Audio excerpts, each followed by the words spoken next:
1 Samuel chapter 10. Then Samuel took a flask of oil and poured it on his head and kissed him and said, "Is it not because the Lord has anointed you commander over his inheritance? When you have departed from me today, you will find 2 men by Rachel's tomb in the territory of Benjamin at Zelzah, and they will say to you, 'The donkeys which you went to look for have been found.' And now your father has ceased caring about the donkeys and is worrying about you, saying, 'What shall I do about my son?' Then you shall go on forward from there and come to the terebinth tree of Tabor. There 3 men going up to God at Bethel will meet you, one carrying 3 young goats, another carrying 3 loaves of bread, and another carrying a skin of wine. And they will greet you and give you 2 loaves of bread, which you shall receive from their hands. After that you shall come to the hill of God, where the Philistine garrison is. And it will happen, when you have come there to the city, that you will meet a group of prophets coming down from the high place with a stringed instrument, a tambourine, a flute, and a harp before them, and they will be prophesying. Then the Spirit of the Lord will come upon you, and you will prophesy with them and be turned into another man. And let it be, when these signs come to you, that you do as the occasion demands, for God is with you. You shall go down before me to Gilgal, and surely I will come down to you to offer burnt offerings and make sacrifices of peace offerings. 7 days you shall wait, till I come to you and show you what you should do." So it was, when he had turned his back to go from Samuel, that God gave him another heart, and all those signs came to pass that day.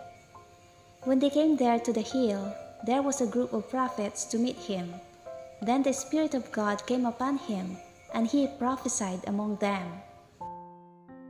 And it happened, when all who knew him formerly saw that he indeed prophesied among the prophets, that the people said to one another, "What is this that has come upon the son of Kish? Is Saul also among the prophets?" Then a man from there answered and said, "But who is their father?" Therefore it became a proverb, "Is Saul also among the prophets?" And when he had finished prophesying, he went to the high place. Then Saul's uncle said to him and his servant, "Where did you go?"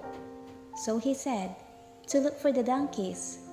When we saw that they were nowhere to be found, we went to Samuel." And Saul's uncle said, "Tell me, please, what Samuel said to you." So Saul said to his uncle, "He told us plainly that the donkeys had been found. But about the matter of the kingdom, he did not tell him what Samuel had said."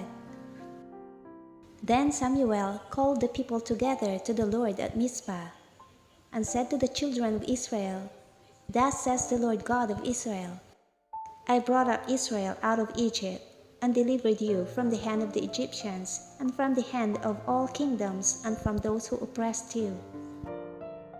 But you have today rejected your God, who himself saved you from all your adversities and your tribulations, and you have said to him, 'No, set a king over us.' Now therefore present yourselves before the Lord by your tribes and by your clans." And when Samuel had caused all the tribes of Israel to come near, the tribe of Benjamin was chosen.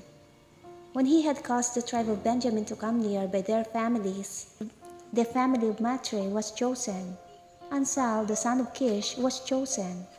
But when they sought him, he could not be found. Therefore they inquired of the Lord further, "Has the man come here yet?" And the Lord answered, "There he is, hidden among the equipment." So they ran and brought him from there, and when he stood among the people, he was taller than any of the people from his shoulders upward.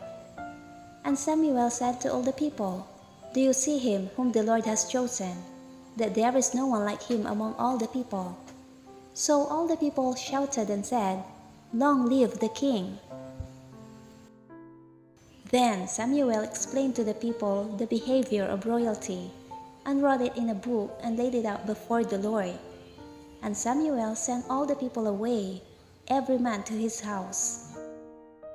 And Saul also went home to Gibeah, and valiant men went with him, whose hearts God had touched. But some rebels said, "How can this man save us?"